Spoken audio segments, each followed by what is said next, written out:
আসসালামু আলাইকুম রহমতুল্লাহি ওবরকাতুহু। সম্মানিত দর্শক, বাংলাদেশে নিযুক্ত মার্কিন রাষ্ট্রদূত জনাব পিটার ডি হাস চলে যাচ্ছেন। সরকারের পক্ষ থেকে বলা হচ্ছে, অর্থাৎ মার্কিন সরকারের পক্ষ থেকে বলা হচ্ছে, এটি একটি নিয়মতান্ত্রিক বদলি। তিনি দীর্ঘদিন যাবৎ, প্রায় 4 বছর যাবৎ বাংলাদেশে দায়িত্ব পালন করছেন এবং সে দায়িত্ব পালন করার পর সঙ্গত কারণেই বাংলাদেশ থেকে তিনি চলে যাচ্ছেন। তার জায়গাতে আরও নতুন একজন লোক আসছেন। এই ভদ্রলোকের যে বায়োডাটা এবং তার যে চেহারা, সেটি জাস্ট একটু দেখে নেই। সেই ভদ্রলোক আসছেন যিনি হলো স্লেটন মিল। তো মিস্টার স্লেটন মিলের যে জীবন বৃত্তান্ত, তাতে মনে হলো যে তিনি জনাব পিটার ডি হাসের চেয়ে মার্কিন কূটনীতিতে আরও অভিজ্ঞতা সম্পন্ন এবং আরও অতি গুরুত্বপূর্ণ দায়িত্ব পালন করে সফল হয়ে তারপর তিনি বাংলাদেশে আসছেন। এর কারণ হলো যে বাংলাদেশ এখন যে কোনো কারণে আমেরিকার নিকট খুবই গুরুত্বপূর্ণ। এমনকি কোনো অংশে ভারত পাকিস্তানের চেয়ে কম গুরুত্বপূর্ণ নয়।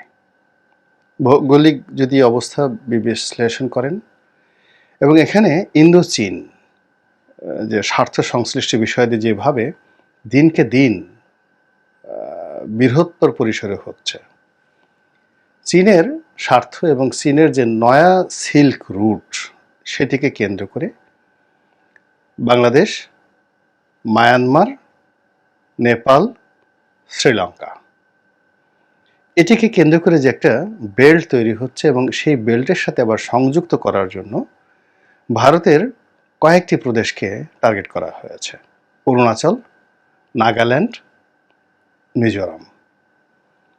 তো এই 3টি প্রদেশকে বিচ্ছিন্ন করে তাদেরকে স্বাধীন করে দেওয়ার জন্য যে চাইনিজ মাস্টার প্ল্যান, সেই মাস্টার প্ল্যানের জন্য যে একটা নতুন ক্ষেত্র বাংলাদেশের এই ভূমিকে তৈরি করার জন্য চীন যে বহুদিন যাবৎ চেষ্টা করছে, তার বাস্তব প্রমাণ বিএনপির জমানাতে 10 ট্রাক যে অস্ত্র মামলা, সেই অস্ত্র মামলার যে প্রেক্ষাপট, সেটা থেকে আপনারা বুঝতে পারেন। কাজেই চীন সেই জায়গাটা থেকে বের হয়ে আসেনি। চীন বাংলাদেশে তিস্তা ব্যারেজ করতে চাচ্ছে এবং সেটার জন্য অকাতরে টাকা দিতে চাচ্ছে, এবং বিষয়টি এতটা গুরুত্বপূর্ণ, স্পর্শকাতর যে এখন ভারত বলছে যে আমরাও টাকা দেব। তো আমেরিকা টাকা খরচ না করে এখানে সবসময় করে কি, অন্যের উপর ছড়ি ঘুরায়, একজন আরেকজনের সাথে যুদ্ধ লাগিয়ে দেয় এবং তারা অর্থ না দিয়ে অস্ত্র দেয়, যেভাবে তারা মধ্যপ্রাচ্যে দিচ্ছে এবং ইরাক যুদ্ধকে কেন্দ্র করে পুরো সৌদি আরবকে শেষ করে দেওয়ার মতো অবস্থা করে ফেলেছে। এবং এখনও মার্কিন সৈন্য যেভাবে কুয়েত তারা দখল করে আছে, এখনও মার্কিন সৈন্য যেভাবে সৌদি আরবে আছে, ওই একটা ওসিলায় তারা সেখানে ঢুকে গিয়েছে। এবং এখনো পর্যন্ত দ্বিতীয় বিশ্বযুদ্ধের পর তুরস্কে মার্কিন সেনা ঘাঁটি রয়েছে, কাতারে রয়েছে। তো আমেরিকার যে প্ল্যানটা রয়েছে, সেই প্ল্যানটা তারা এই বাংলাদেশকে টার্গেট করেছে। কাজে এই টার্গেটটা তারা ছলে বলে কৌশলে তাদের প্রভুত্ব বজায় রাখার জন্য তারা রাখবে, এবং এই কাজ করার জন্য তাদেরকে আরও অভিজ্ঞতা সম্পন্ন রাষ্ট্রদূত লাগবে। পিটার ডি হাস চলে যাচ্ছেন। পিটার ডি হাস যখন বাংলাদেশে ছিলেন, এই সময়টিতে তাকে কেন্দ্র করে একটা মিথ অ্যান্ড ম্যাথোলজি তৈরি হয়েছিল। তিনি সাহসী, তিনি সুপুরুষ, তিনি রাজনীতি বোঝেন এবং তিনি বাংলাদেশের সব কিছু নিয়ন্ত্রণের মধ্যে নিয়ে এসেছেন, এবং মার্কিন যুক্তরাষ্ট্রের যে স্বার্থ, এই স্বার্থ পরিপূর্ণভাবে হাসিল করার জন্য পিটার ডি হাসের কোনো বিকল্প নেই, এমন কথা যেভাবে মার্কিন পররাষ্ট্র দপ্তর বিশ্বাস করত, এবং তারা পিটার ডি হাসের পক্ষে এমন শক্ত অবস্থান নিয়েছিল যেটা ইতিপূর্বে কখনো নেওয়া হয়নি। তারা পিটার ডি হাসের সকল কর্মকাণ্ডকে রীতিমতো ব্ল্যাঙ্ক চেক দিয়ে বলেছিল যে তার কর্মকাণ্ড সম্পর্কে আমরা ওয়াকিফাল, এবং তিনি যা কিছু করছেন আমাদেরকে জানিয়ে করছেন, আমাদের অনুমতি নিয়ে করছেন, এবং আমরা তার সমস্ত কর্মকাণ্ড ওন করি। এত বড় কথা মার্কিন পররাষ্ট্র দপ্তর কখনোই কোনো রাষ্ট্রদূতের পক্ষে বলেনি। বিশ্বাস করুন বা বোঝার চেষ্টা করুন যে সারা দুনিয়াতে যদি আপনি গুরুত্ব চিন্তা করেন, ঢাকার গুরুত্ব আমেরিকার রাজনীতিতে খুবই অল্প। তো সেখানে মিস্টার পিটার ডি হাস, যেমন বাংলাদেশ যদি উগান্ডাতে একজন রাষ্ট্রদূত পাঠায়, ভুটানে একজন রাষ্ট্রদূত পাঠায়, তো সেই ক্ষেত্রে সেই রাষ্ট্রদূতের পক্ষে যদি আমাদের পুরো মন্ত্রণালয় দাঁড়িয়ে যান, সেটা কতটা গুরুত্বপূর্ণ। তো তদ্রূপ বাংলাদেশের যে গুরুত্ব এখনো পর্যন্ত, সেটি আফ্রিকার রুয়ান্ডার মতো এখনো হয়নি। গ্রেডে গিয়ে দেখবেন সেখানে, কিংবা উগান্ডার পর্যায়ে তারা এখন নেয়নি। তারা মনে করে যে উগান্ডা, রুয়ান্ডা, তানজানিয়া, এই দেশগুলো, দক্ষিণ আফ্রিকা তো বাদই দিলাম, এই দেশগুলোর সাথে আমেরিকার যে সম্পর্ক, এমনকি সুদানের সাথে যে সম্পর্ক, এমনকি ইথিওপিয়ার সাথে সম্পর্ক, এমনকি ইয়ামেনের সাথে যে সম্পর্ক, সেই সম্পর্কের ক্ষেত্রে সেখানে যে সকল রাষ্ট্রদূতদেরকে নিয়োগ দেওয়া হয়, তাদের পদ মর্যাদা এবং গুরুত্ব বাংলাদেশের রাষ্ট্রদূতের চেয়ে বেশি। কিন্তু তার সত্ত্বেও এই যে মিস্টার পিটার ডি হাসকে অল অন এ সাডেন এদের সবার উপরে স্থান দিয়ে, এমনকি ভারতের রাষ্ট্রদূত, অর্থাৎ পৃথিবীর যদি 5-6টা দেশের রাষ্ট্রদূতকে আমেরিকা খুব গুরুত্ব দেয়, তার মধ্যে ভারতে নিযুক্ত মার্কিন রাষ্ট্রদূত, সেই মার্কিন রাষ্ট্রদূতের সেও পিটার ডি হাসের গুরুত্ব 2023 সনে আমেরিকার পররাষ্ট্র দপ্তরে ওই পর্যায়ে ছিল। আর বাংলাদেশে তো অনেকেই আমি একদিন ঠাট্টা করে বলেছিলাম যে আমরা বিএনপির যারা লোকজন তাকে পিটার ডি হাসকে আব্বা ডাকিনি, এটি তো বিরাট ভাগ্যের ব্যাপার। সে যেভাবে কাজকর্ম করতেছে তাকে তো আব্বা ডাকা উচিত। শাহজাহান ওমর সাহেব তো বলেই ফেললেন যে পিটার ডি হাস ভগবান। এইরকম একটি অবস্থা সৃষ্টি হয়েছিল। কিন্তু এই পুরো জিনিসটিকে নষ্ট করে দিয়েছে ভারত। পিটার ডি হাস এখানে ডুয়েল খেলেছেন আমেরিকান নির্দেশে, বিএনপিকে ডুবানোর জন্য এবং আওয়ামী লীগকে জেতানোর জন্য। তিনি তলে তলে যে কাজটি করেছেন, জনাব ওবায়দুল কাদের মুখ ফসকে একদিন বলে ফেলেছিলেন যে তলে তলে সমঝোতা হয়ে গেছে, পিটার ডি হাসের বসদের সাথে কথাবার্তা হয়ে গেছে, ও কিছুই করতে পারবে না। নেতাকর্মীরা যখন, আওয়ামী লীগের নেতাকর্মীরা একেবারে মাটির সঙ্গে মিশে যাচ্ছিল ভয়ে আতঙ্কে, তখন জনাব ওবায়দুল কাদেরের এই সত্য বলা ছাড়া কোনো উপায় ছিল না। কিন্তু তিনি সত্য বলেছেন। আমরা মনে করেছি এটা রাজনীতির বাতচিত, তিনি কৌশল করেছেন।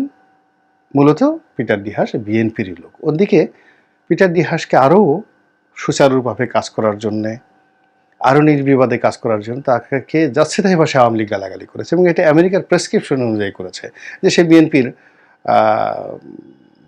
অফিস সেক্রেটারি, বিএনপির প্রেসিডিয়াম মেম্বার ইত্যাদি নানা রকম বক্তব্য। এগুলো দিয়ে বিএনপির সঙ্গে তার অ্যাটাচমেন্টটা এমনভাবে করা হয়েছে যেন বিএনপির সর্বনাশটা সে তলে তলে একেবারে জগৎ শেঠের মতো করতে পারে, মীর জাফরের মতো করতে পারে। এবং সেই কাজটা সে অত্যন্ত সফলভাবে সে করেছে। ডিসেম্বর মাসের 15 তারিখের মধ্যেই হি হ্যাজ কমপ্লিট, 2023 সনের ডিসেম্বর মাসের 15 তারিখের মধ্যে তার মিশন পুরো কমপ্লিট। এবং সেই মিশনের কবলে পড়ে যেটি হয়েছে, বিএনপি সেই অক্টোবরের যে জনসভা, সেই জনসভাটা মূলত পশ্চিমাদের পরামর্শে করা হয়েছিল। তো যা হোক, সেই ডিসেম্বর মাসে 15 তারিখে এই কর্মকাণ্ড করে পিটার ডি হাস ভেগে চলে গেলেন, পালিয়ে গেলেন, গা ঢাকা দিলেন, বিনোদনে গেলেন, ডাজ নট ম্যাটার। কিন্তু ভারতীয় যে সাবেক রাষ্ট্রদূত মিস্টার পিনাক রঞ্জন চক্রবর্তী, তিনি এসে বাংলাদেশে একেবারে বোম ফাটালেন যে ভারত তাকে রীতিমতো ধমকিয়ে, হুমকি দিয়ে স্থান থেকে স্টেশন তাকে লিভ করিয়েছে, তুমি এখান থেকে চলে যাও, সেখানে থাকলে একটা সমস্যা হতে পারে। কিন্তু সর্বনাশ যা করার তিনি তা করে ফেলেছেন। এবং এই করার ফলে এটি এখন প্রকাশিত হয়ে যাওয়ার পরে দেখা গেল তিনি এখন বাংলাদেশকে চলে যাচ্ছেন। ফলে তার এই চলে যাওয়াটা আমাদের দেশের ইতিহাসে, রাষ্ট্রদূতদের যারা চলে গেছেন, ইতিহাসের সবচেয়ে একটা কালো অধ্যায়। আমি অনেক আগে একটা ভিডিওতে প্রায় 4-5 মাস আগে বলেছিলাম যে পিটার ডি হাস এমন হতে পারে যে তিনি চালাকি করছেন, ডুয়েল গেম খেলছেন, এবং তাই যদি হয় সেক্ষেত্রে তিনি এখন যে হিমালয়ের উচ্চতায় রয়েছেন সেখান থেকে নেমে একেবারে সাগরের রতলান্তে তাকে লোকজন নিক্ষেপ করবে। এবং কোটি কোটি মানুষের আশীর্বাদ এখন যেভাবে পাচ্ছেন, এটা অনাগত দিনে অভিশাপে পরিণত হবে, এবং সেই অভিশাপে তিনি সারখার হয়ে যাবেন। তার পরিবার পরিজন, আত্মীয় স্বজন সব কিছুর উপরে এই অভিশাপ পড়বে যদি তিনি ডুয়েল খেলে থাকেন। আই ডোন্ট নো, কিন্তু বাস্তবতা এমন প্রমাণিত হয়েছে যে তিনি আসলে আমেরিকান সরকারের পক্ষে খেলেছেন বিএনপিকে নিয়ে, এবং ভারতের পক্ষে, আওয়ামী লীগের পক্ষে তিনি সর্বনাশ করেছেন। তো সেই পিটার ডি হাস চলে যাচ্ছেন, এটি সম্মানজনক বিদায় নয়, অসম্মানজনক বিদায়। এর আগে 1/11 হয়েছে, সেই সময়টাতে যারা ছিলেন মার্কিন রাষ্ট্রদূত, ব্রিটিশ রাষ্ট্রদূত, তারা যে কর্মকাণ্ডগুলো করেছেন একটা 111 ঘটিয়ে তারা কিন্তু সফলভাবে গিয়েছিলেন বাংলাদেশ থেকে। কিন্তু সেই তুলনায় মিস্টার পিটার ডি হাস আপাত দৃষ্টিতে ব্যর্থ। ব্যর্থ এই কারণে ব্যর্থ যে তিনি আওয়ামী লীগের জন্য করেছেন কিন্তু বিমান বিক্রি করতে পারেননি এখনো। মার্কিন সরকারের যে স্বার্থগুলো রয়েছে যেগুলো নিয়ে তারা আওয়ামী লীগকে প্যাট্রোনাইজ করেছে, সেটা ইন্দো প্যাসিফিক চুক্তি হোক, সেটা চীন বিরোধী একটি অবস্থান হোক, সেটি নতুন বাণিজ্যিক চুক্তি হোক, যা কিছু হোক না কেন, প্রায় সব ক্ষেত্রে মিস্টার পিটার ডি হাস ব্যর্থ হয়েছেন আমেরিকান সরকারের স্বার্থ বাস্তবায়ন করার ক্ষেত্রে। উল্টো যেটি হয়েছে সেটি হলো আমেরিকার স্বার্থ এখানে ক্ষুণ্ণ হয়েছে, ভারতের স্বার্থ ক্ষুণ্ণ হয়েছে এবং Peter D Haas, Narendra Modi, mister Joe Biden, mister Lu, Amit Shah, Jaishankar, এই সবগুলোকে একই খাঁচার মধ্যে, যদি আপনি কি বলবেন, এটাকে মুরগি বলবেন, শালিক বলবেন না চিড়িয়া বলবেন, এদের সবারই উচ্চতা সমান, এদের আয়তন সমান, এদের মূল্যায়ন সমান, কে মন্ত্রী কে প্রধানমন্ত্রী ডাজ নট ম্যাটার, সবাইকে দেশের বেশিরভাগ মানুষ ট্রেটার হিসেবে মনে করছে। তো এই যে একটা জীবন খুব অল্প সময়ের মধ্যে কিভাবে হয়ে যায়, এলোমেলো হয়ে যায়, সেই জীবন থেকে আমরাও শিক্ষা গ্রহণ করতে পারি এবং অনাগত দিনে বিএনপি এই পিটার ডি হাসের মতো যে সকল রাষ্ট্রদূত রয়েছেন, অতীতে 2014 সনে এক রাষ্ট্রদূত ছিলেন, সবাই তাকে কাজের মেয়ে মর্জিনা বলতো। এই ড্যান ডব্লিউ মজিনার কবলে পড়ে বিএনপি কিন্তু আন্দোলন থেকে হাত গুটিয়ে নিয়ে আসে এবং এইবার জনাব তারেক রহমান থেকে শুরু করে বিএনপির শীর্ষ নেতৃত্ব যারা আছেন তাদের একটা সফলতা, তারা মিস্টার পিটার ডি হাসের ফাঁদে পা দেননি।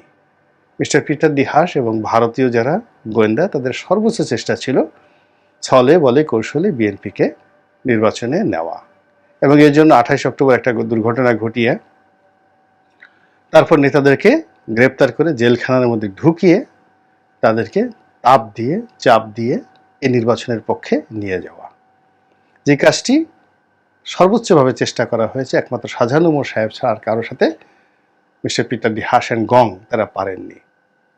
বিএনপি বিজয়ী হয়েছে আর পিটার ডি হাসরা পরাজিত হয়েছেন এবং পরাজিত পক্ষ তাদেরকে চলে যেতে হয় এবং তিনি সেইভাবেই চলে যাচ্ছেন। আল্লাহ ভালো জানেন, আমরা দিব্য দৃষ্টিতে যারা দেখছি এবং আমরা যারা ভুক্তভোগী, তারা এর চেয়ে ভালো কোনো বক্তব্য আমরা এই মুহূর্তে আর দিতে পারছি না। আল্লাহ আমাদের সবাইকে হেদায়েত দান করুন আর হেফাজত করুন। আসসালামু আলাইকুম ওয়া রাহমাতুল্লাহি ওয়া বারাকাতুহু।